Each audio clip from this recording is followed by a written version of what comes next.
Bonjour à tous, j'espère que vous allez bien, j'espère que tout s'est bien passé pour vous aujourd'hui puisqu'on est au soir de la première journée d'épreuve de spécialité à GGSP. On va corriger ensemble le sujet de dissertation qui est tombé. Alors il y avait deux sujets, on va en corriger un maintenant.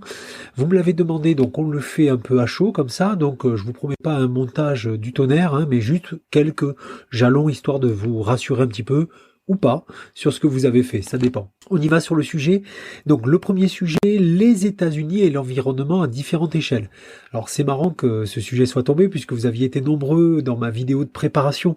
J'avais traité un sujet un petit peu approchant qui était tombé l'année dernière à m'avoir demandé si le thème pouvait retomber et heureusement je vous avais répondu que oui, le sujet pouvait être un peu différent mais le thème pouvait retomber, c'est exactement ce qui s'est passé ici.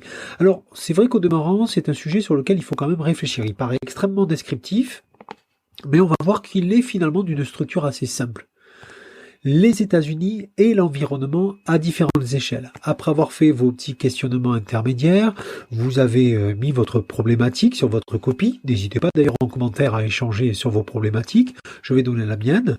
Comment les États-Unis, représentés par différents types d'acteurs, agissent-ils à des degrés divers à la fois sur le territoire américain mais aussi à l'échelle planétaire? Alors, vous vous rappelez que dans le sujet, il faut toujours essayer de trouver un mot qui axe votre problématique. Vous avez très bien compris que moi, le mot, l'expression qui axait ma problématique, c'était différentes échelles. Voilà, c'est vraiment ça. Parce que sinon, vous l'aurez pas mis dans le sujet. On vous aurait mis les États-Unis et l'environnement. Et on vous aurait laissé, avec ça. D'accord?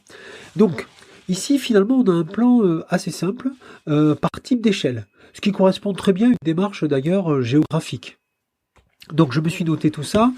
D'abord, partir de l'échelle nationale. Voilà. Donc voir l'action des différents acteurs à l'échelle nationale, moi c'est mon premier point. Mais n'hésitez pas à mettre le plan aussi dans les commentaires, ça peut être rigolo de voir un petit peu ce que vous avez fait, sachant, je le répète, qu'il n'y a pas un plan qui aurait 20 et puis l'autre qui aurait 5.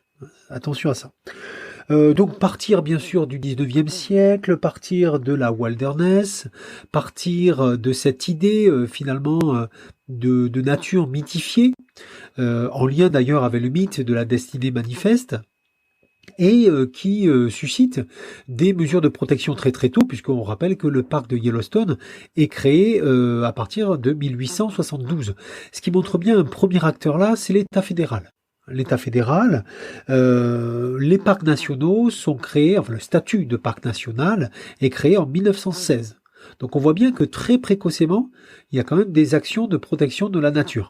Alors, qui sont très connotées politiquement, c'est évident, mais qui sont quand même à noter dans ce sujet. Ensuite, pour rester sur l'État fédéral, puisque le premier argument pourrait être sur l'action de l'État fédéral, je pense qu'il fallait quand même évoquer l'ensemble des grandes lois des années 70, donc tout ce qui est la loi littorale en 72, le Federal Pesticide Act la même année, également le Clean Water Act de 77. Voilà, toutes ces lois-là étaient quand même intéressantes à évoquer. Ensuite, on pouvait évoquer le deuxième échelon sur les États fédérés. Vous savez que chaque État, bien sûr, régional aux États-Unis a une autonomie sur certaines prises de décision, dont l'environnement.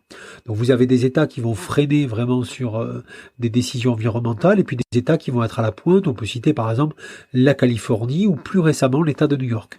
Bon, pour prendre un exemple, la Californie, par exemple, légifère dès les années 70 sur les pots catalytiques. D'autres acteurs publics interviennent aussi à une échelle beaucoup plus locale. On rappelle que le plan est quand même par différentes échelles, donc il faut garder ça en vue tout au long de votre développement. J'ai noté par exemple 400 villes américaines qui se sont engagées à respecter les mesures de l'accord de Paris, même si entre-temps les États-Unis avaient quitté l'accord de Paris et l'ont réintégré en 2020. On verra ça plutôt dans la deuxième partie. Ne pas oublier aussi l'émergence, et ça pourrait faire un deuxième élément, l'émergence quand même d'une opinion publique favorable, ou du moins sensibilisée aux enjeux environnementaux, et qui mène des actions. Alors, ça peut être des comités de citoyens, le comité de citoyens de la ville de Flint, par exemple, qui remporte son procès, où des individus, le cas d'Erin Brockovich, pouvaient être tout à fait mobilisés ici. Ne pas oublier également, bien sûr, certaines entreprises ou encore certaines actions d'ONG. Ensuite, on pouvait passer à l'action des États-Unis à l'échelon international. Alors, cette action est intéressante parce que là encore, elle va faire intervenir différents acteurs et puis elle correspond assez bien au jalon numéro 2 de cet objet conclusif finalement du thème 5 sur l'environnement. Donc là, on pouvait quasiment reprendre tout le jalon que vous aviez vu dans vos cours et le réintégrer ici. Ainsi, on rappelle que les États-Unis participent aux grandes conférences internationales sur l'environnement, sur le climat. C'est le cas du sommet de la Terre en 92. C'est le cas aussi, d'ailleurs, de la conférence de Kyoto sur le climat en 97. Même si l'action des États-Unis en tant que gouvernement, attention au type d'acteur toujours, en tant que gouvernement, est ambivalent. Les États-Unis, sous Obama, signent l'accord de Paris. L'administration Trump ensuite se défait de cet accord et puis l'administration Biden, à partir de 2020, revient dans cet accord. Donc ne pas oublier de dire aussi que ces politiques finalement environnementales sont aussi pour enjeu des intérêts, on va dire, économiques nationaux ou politiques nationaux. Et ça, c'est intéressant aussi quand même de mentionner ça. Également, certaines personnalités ont beaucoup œuvré, certaines personnalités américaines, bien entendu, il faut rester là-dessus, ont œuvré pour que les États-Unis fassent entendre une voix importante. On rappelle que l'ancien vice-président Al Gore a mobilisé l'opinion publique avec son documentaire, film documentaire, Une vérité qui dérange. Et d'ailleurs, c'est cette action qui est reconnue au niveau international qui va lui valoir le prix Nobel de la paix. Des ONG américaines vont avoir aussi une action à la fois nationale, mais surtout ce qui nous intéresse ici, c'est quand même international. C'est le cas de Earth Justice, par exemple, qui va avoir des actions internationales. Et puis, il y a aussi le cas qu'il faut développer quand même des entreprises.